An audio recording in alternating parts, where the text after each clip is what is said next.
All right, welcome back, Florida Football Insiders. We're going to give you a little taste and preview of the Kentucky Wildcats. Kentucky comes to Gainesville on Saturday to see the Gators in the SEC opener for both teams, and we are going to talk to Jon Hale. Jon is the beat writer for the Herald Leader in Lexington. He covers all things Cats in Kentucky. So welcome to the podcast, Jon. Thanks for having me. You got it. Did you ever know a guy named Dwayne Peavy, one of the administrators?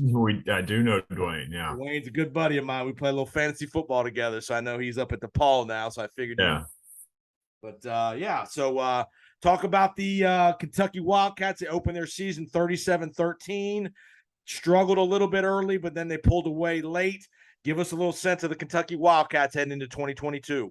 It's interesting. Obviously, there's more hype probably for this Kentucky team than any in decades. I mean, they're ranked in both preseason polls for just the fifth time in program history. They're ranked in the AP preseason poll.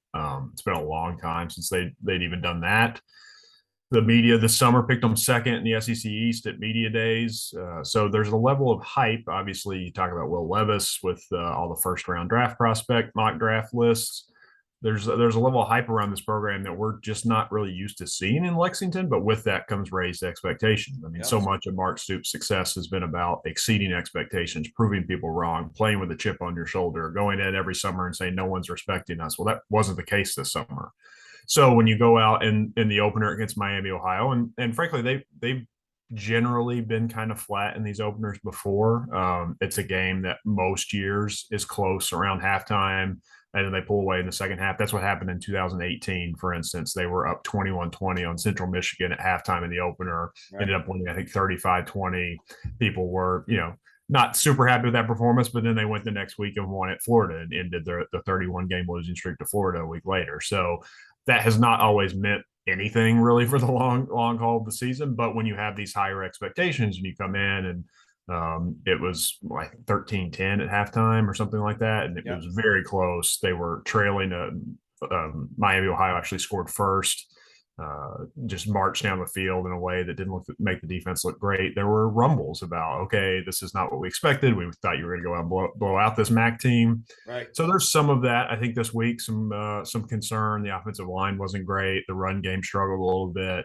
How do those things translate when you go play a real SEC team, especially knowing what Florida did against Utah? So I think there's the excitement, the hype is still there, but that opening performance has led to some worries about this game in particular.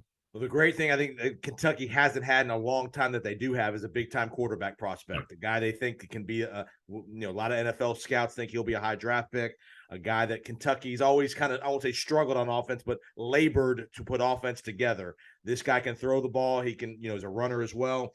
Talk about him. Talk about Chris Rodriguez. Is he going to be? I know he was suspended week 1. Is he going to be? What's the anticipation about his return? Obviously for the SEC opener.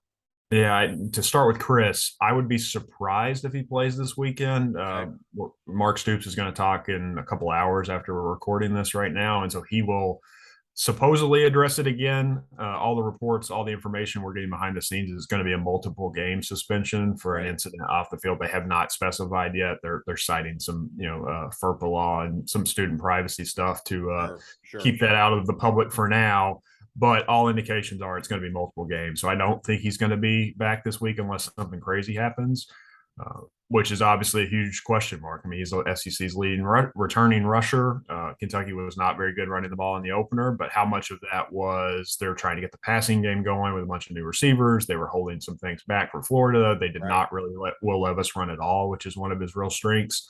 We'll see how that translates to week 2, but the easiest solution may be just let your first-round draft prospect quarterback throw it around a little more, which is what they did in the first game. We're not used to seeing Kentucky do that in Mark Stoops' tenure, A, because they haven't had the quarterbacks to do it, but B, he's just such a old school, run the ball, control the line of scrimmage, defense, win time of possession kind of coach that has been their blueprint for winning. So that was a very different thing to see. I mean, Will Levis threw for 300 yards and 3 touchdowns in the opener and was a little disappointed in the way he played because he wasn't super accurate at times, missed a few throws. Right. But it looks like they have a number of receivers that are competent and can be real threats for them in a way they haven't before.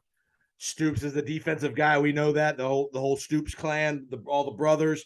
Obviously, you're facing a threat here with Anthony Richardson. We all saw what he did against Utah, able to make plays out of nothing. He was several times, Utah had him bottled up. He was able to get loose with his legs, made a couple throws. You saw the unbelievable 2-point play where he spun out of the sure sack through a 2-point conversion.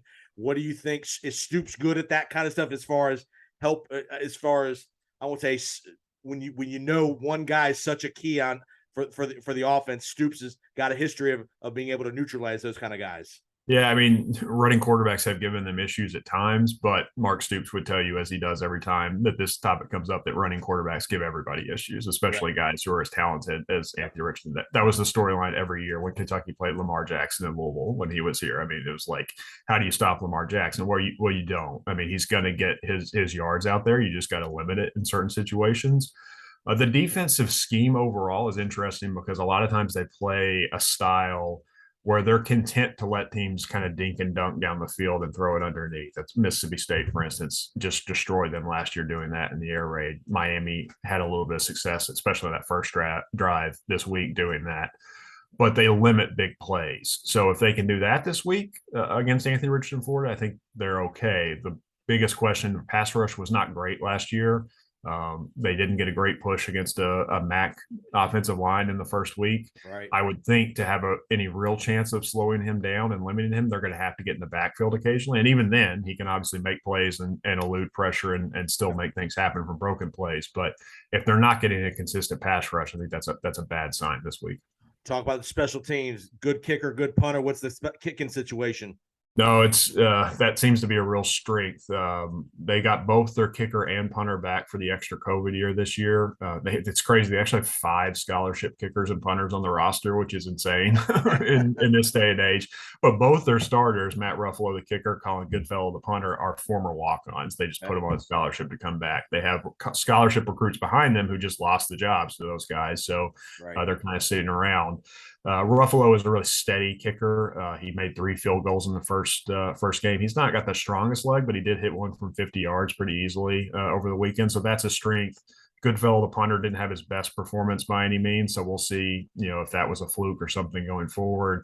But the real difference in special teams this year for Kentucky versus most years is they have 2 dynamic returners. And most of the time in his tenure, Mark Stoops has played it conservative in those areas and just worried about not fumbling, keeping possession at the end of a return. Right. But Barryon Brown, the freshman wide receiver from Nashville, returned a kick 100 yards for a touchdown. In the opener, Tavion Robinson, who's their top receiving threat, transfer from Virginia Tech, had a really nice punt return in the opener. But I think he returned 2 for touchdowns last year at Virginia Tech. He was an all-ACC returner. He's preseason all-SEC in some places at punt returner. So both of those guys look like real weapons for Kentucky in a way that we're not used to them seeing in that part of the game. Well, John, great job, man. You got an exciting team to cover. Again, a lot of expectations in Lexington. This is a big game. If they can win this game, it will definitely catapult them. Obviously, they're probably playing for second place in the East with Georgia, but if you win a game like this, you never know. Obviously, you're going to have Tennessee is going to be another tough contender in the East as well. So tell everybody where they can find your work online, sir. Yeah, it's Jon Hale, JONHALE _HL on Twitter, and Kentucky.com is the website. Keep up the great work. You're going to be in the swamp Saturday night? I will be there. There you go, man. Bring some get the humidity ready. It'll be warm. sticky and warm. Yeah. Have a great trip. Good luck to the Cats, and we will be right back on the Florida Football Insiders podcast.